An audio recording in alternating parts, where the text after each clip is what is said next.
தீவுத்திடலில் 49வது சுற்றுலா பொருட்காட்சி வந்துட்டு பார்த்தீங்கன்னா தொடங்கப்பட்டிருக்கு. இது எங்கே தொடங்கப்பட்டிருக்கு அப்படின்னு பார்த்தீங்கன்னா ஐலாண்ட் கிரவுண்டில் தான் இந்த பொருட்காட்சி வந்துட்டு ஓப்பன் பண்ணியிருக்காங்க. அது மட்டும் இல்லாமல் தமிழ்நாடு அரசோட பல்வேறு துறைகளோட எல்லா டிபார்ட்மெண்ட்ஸும் செப்பரேட்டாக உங்களுக்கு காட்சி அமைக்கப்பட்டிருக்கு. 110 கடைகள் வந்து பார்த்தீங்கன்னா உங்களுக்கு அமைக்கப்பட்டிருக்கு. அது மட்டும் இல்லாமல் 30 தனியார் அரங்குகளும் வந்துட்டு இங்கே அமைக்கப்பட்டிருக்குன்னு சொல்லப்படுது. வீக்கெண்டில் வந்து பார்த்தீங்கன்னா சனி ஞாயிறு வந்துட்டு 11 மணிக்கு வந்துட்டு ஓப்பன் பண்ணிட்டு நைட்டு 10 மணி வரைக்கும் வந்துட்டு உங்களுக்கு இந்த அருங்காட்சியகத்தை வந்து பார்க்கறதுக்கு அலோ பண்ணுறாங்க.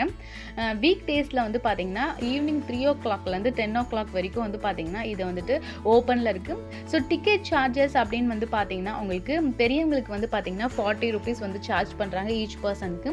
சின்ன பசங்களுக்கு அதாவது above 4 yearsக்கு வந்து பார்த்தீங்கன்னா 25 rupees வந்துட்டு சார்ஜ் பண்ணுறாங்க ஈச் இண்டிவிஜுவலுக்கு.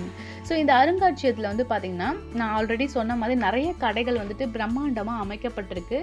சூப்பராக வந்து பார்த்தீங்கன்னா உங்களுக்கு ஒரு கடைகளும் வந்துட்டு பார்த்தீங்கன்னா டிஃப்ரெண்ட் ஸ்டால்ஸ் வந்துட்டு வச்சுருக்காங்க. சிறுதானியத்தை மேம்படுத்துகிற வகையாக வந்து பார்த்தீங்கன்னா நம்மளோட தமிழ்நாட்டில் என்னெல்லாம் வந்துட்டு சிறுதானிய வகைகள் வந்து பயிரிடப்படுது அப்படின்றதுக்கான அருங்காட்சியம். அதுக்கப்புறம் வந்து பார்த்தீங்கன்னா உங்களுக்கு குவாப்டெக்ஸ்லேருந்து ஹேண்ட்லூம் சாரீஸு, ஹேண்ட்லூம்ஸ் பெட்ஷீட்டு அந்த மாதிரி நிறைய வந்துட்டு உங்களுக்கு வகைப்படுத்தியிருந்தாங்க. எல்லாமே வந்து பார்த்தீங்கன்னா உங்களுக்கு சேல்ஸ்க்கும் வந்துட்டு வச்சுருந்தாங்க. வந்து சயின்ஸ் டெக்னாலஜி வந்து டெவலப் பண்ணுற மாதிரி இந்த ஷோக்கு வந்து சார்ஜ் வந்து பார்த்தீங்கன்னா ஒரு ஈச் இண்டிவிஜுவலுக்கு வந்து பார்த்தீங்கன்னா உங்களுக்கு 50 rupees வந்து சார்ஜ் பண்ணுறாங்க. ஸோ 50 rupees கொடுத்துட்டு நம்ம உள்ளே போகும்போது நிறைய எக்ஸ்பெரிமெண்ட் சயின்ஸ் பற்றி இது எக்ஸ்பெரிமெண்ட் வந்து நம்மளுக்கு பண்ணி பார்க்கறதுக்கு வந்துட்டு யூஸ்ஃபுல்லாக இருக்கும். நிறைய ஸ்கூல் ஸ்டூடெண்ட்ஸு அதுக்கப்புறம் சில்ட்ரன்ஸ் எல்லாம் கொண்டு வந்தீங்கன்னா ஃபிசிக்ஸ் பற்றி உங்களுக்கு நிறைய எக்ஸ்பெரிமெண்ட் பண்ணி பார்க்கறதுக்கு இங்கே யூஸ்ஃபுல்லாக இருக்கும்.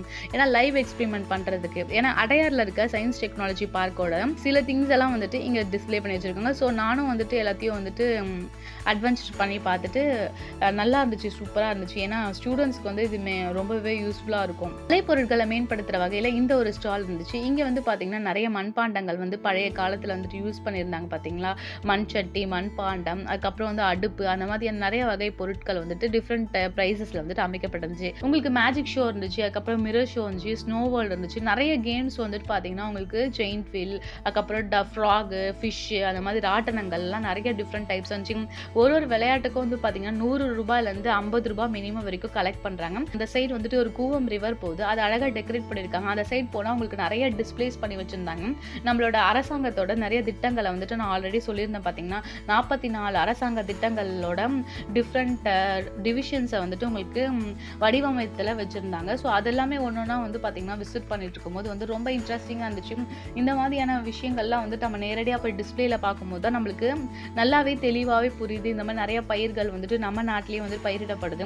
இந்த மாதிரி நிறைய பொருட்கள் வந்துட்டு நம்ம விவசாயிகளே வந்துட்டு நேரடியாக வந்துட்டு கொள்முதல் பண்ணுறாங்க அப்படின்றத வந்து தெரிய வகைப்படுத்துறதுக்காக வந்துட்டு அழகாக வந்துட்டு இங்கே வடிவமைச்சிருந்தாங்க. இங்கே வந்துட்டு முன்னாள் முதலமைச்சராக இருந்த திரு கருணாநிதி அவர்களோட, அதுக்கப்புறம் இப்போ இருக்க முதலமைச்சராக இருக்க திரு ஸ்டாலின் அவர்களோட புகைப்படங்கள்லாம் வந்து பார்த்தீங்கன்னா அழகாக உங்களுக்கு விதைகள்னாலே வந்துட்டு டெக்கரேட் பண்ணியிருந்தாங்க அழகாக சூப்பராக. இந்தியன் கேஸ் வந்துட்டு உற்பத்தி எப்படி இருக்குது, என்னென்ன வகையில் வந்துட்டு உற்பத்தி பண்ணுறாங்க, பெட்ரோலியம்காக, அதுக்கப்புறம் வந்து பார்த்தீங்கன்னா ஆட்டோக்காக, அதுக்கப்புறம் வந்துட்டு பார்த்தீங்கன்னா சமையல் எரிவாயுக்காகவும், ஸோ அந்த மாதிரி டிஃப்ரெண்ட்டாக என்னென்ன வச்சுருக்காங்க டிஃப்ரெண்ட்டாக அப்படின்னு சொல்லிட்டு அதில் வந்துட்டு பண்ணியிருந்தாங்க. இது அரசாங்க திட்டங்கள்லாம் என்னென்ன கொண்டு வந்திருக்காங்க அப்படின்றதையும் வந்து பார்த்தீங்கன்னா அங்கே ஃபோட்டோ வடிவில் வச்சுருந்தாங்க. இது வந்து பார்க்கவே வந்துட்டு ஒரு நேரடியாக ஒரு கோவிலே வந்துட்டு அங்கே அழகாக வந்துட்டு ரெடி பண்ணியிருந்தாங்க. அது மட்டும் இல்லாமல் கோவிலுக்கு போனாலே பிரசாதம் எல்லாம் வெளியில் கொடுப்பாங்களா, அந்த மாதிரி இங்கே வர எல்லா மக்களுக்கும் வந்து பார்த்தீங்கன்னா பிரசாதம் எல்லாம் வெளியில் கொடுத்துட்டு இருந்தாங்க. இதெல்லாம் வந்து பார்த்தீங்கன்னா நலத்திட்டங்கள் என்னென்னலாம் கொண்டு வந்திருக்காங்க. இது வந்து பார்த்தீங்கன்னா உங்களுக்கு சென்ட்ரல் அந்த போனீங்கன்னா அந்த கார்பரேஷன் ஆஃபீஸுக்கு பற்றி அதோட டிஸ்பிளே வச்சுருந்தாங்க. அதுக்கப்புறம் வந்து பார்த்தீங்கன்னா அங்கன்வாடிகள் திட்டம், அப்புறம் மருத்துவ திட்டங்கள், அங்கன்வாடியிலே வந்து பார்த்தீங்கன்னா எப்படி வந்துட்டு செப்பரேட்டாக ஸ்கூல்ஸ் வந்துட்டு டிஃப்ரென்ஷியேட் பண்ணியிருக்காங்க அப்படின்றதையும் வந்து பார்த்தீங்கன்னா அழகாக வந்துட்டு இந்த டீச்சர்ஸ் பிள்ளைங்கள்லாம் விளையாடுற மாதிரியும் ஜன்னல்லேருந்து பார்க்குற மாதிரியும் அந்த மாதிரி சூப்பராக டிஸ்பிளே பண்ணியிருந்தாங்க. கிராமத்தில் இருக்க மருத்துவமனைகள்லாம் எப்படி இருக்கும், என்னென்ன விளையாட்டுகள் வந்துட்டு நம்ம தமிழ்நாட்டில் வந்துட்டு இருக்குது, அந்த விளையாட்டுகள்லாம் எப்படி மேம்படுத்துகிறாங்க அப்படின்றதையும் வந்துட்டு பார்த்தீங்கன்னா டிஸ்பிளே பண்ணி வச்சுருந்தாங்க.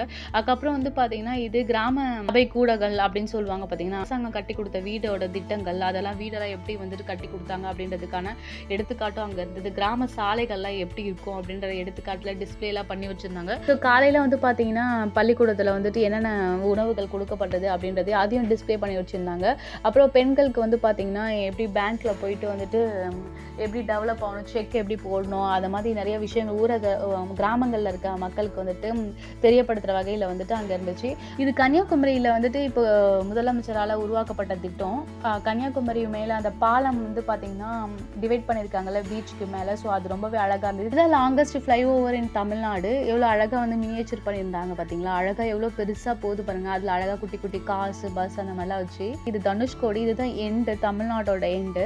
ஸோ அதையும் வந்து பார்த்தீங்கன்னா அழகாக கடலை சுற்றி வந்து பார்த்தீங்கன்னா எப்படி ரோடு அமைக்கப்பட்டிருக்குன்ற மினியேச்சரும் ரொம்ப சூப்பராக இருந்துச்சு. இது மெட்ரோ ரயில் டிபார்ட்மெண்ட். இங்கேயும் வந்து பார்த்தீங்கன்னா ஒரு மெட்ரோ ரயில் செட்டப் மாதிரி வந்துட்டு என்ட்ரன்ஸில் வச்சுருந்தாங்க. ஸோ மெட்ரோ ரயிலுக்குள்ளே போனால் நம்ம எப்படி ஃபீல் பண்ணுவோமோ அந்த மாதிரி தான் அழகாக வந்துட்டு செட்டிங்ஸில் வச்சுருந்தாங்க. இது வந்து பார்த்தீங்கன்னா அவங்களுக்கு ஜெயில், நம்ம தமிழ்நாட்டில் இருக்க ஜெயில் வந்துட்டு பார்த்தீங்கன்னா எப்படி இருந்துச்சு முன்னாடி, இப்போ எப்படி இருக்குது அப்படின்றதுக்கான எடுத்துக்காட்டு வந்துட்டு அங்கே வச்சுருந்தாங்க. இதுதான் வந்துட்டு ஜெயிலில் இருக்க ஒரு அறை.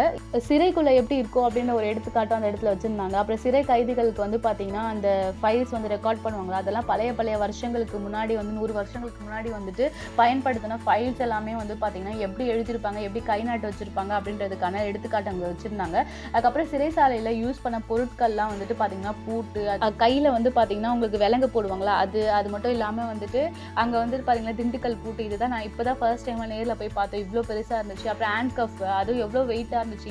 வினை பொருட்கள்லாம் வந்துட்டு செஞ்சுருக்காங்க. ஸோ அதையும் வந்து பார்த்தீங்கன்னா இங்கே டிஸ்பிளேக்கு வச்சுருக்காங்க சேல் பண்ணுறதுக்கு. அது மாதிரி போலீஸ் யூனிஃபார்ம், ஷூஸ் எல்லாமே டிஸ்பிளே வச்சுருக்காங்க. இந்த மாதிரி டிஃப்ரெண்ட் டைப்ஸ் ஆஃப் துறைகளோடது எல்லாமே வந்துட்டு உங்களுக்கு மினியேச்சர் செட்டப்ஸில் வந்துட்டு வச்சுருந்தாங்க. ஸோ இதுதான் வந்து கடைசியாக வந்துட்டு தமிழ்நாடோட ஃபயர் ஸ்டேஷன். ஸோ அப்படியே எண்டுக்கு வந்துட்டோம். So education. ஸோ இவ்வளோ தான் இந்த வீடியோவே நம்ம முடிக்க போகிறோம். ஸோ இந்த வீடியோ உங்களுக்கு பிடிச்சா லைக் பண்ணுங்கள், ஷேர் பண்ணுங்கள், மறக்காம வணக்கம் சொன்ன சேனலுக்கு சப்ஸ்கிரைப் பண்ணுங்கள். வேறு எந்த வீடியோ நாங்கள் எடுக்கணுன்றது கீழே இருக்க கமெண்ட் பாக்ஸில் கமெண்ட் பண்ணுங்கள். பாய்.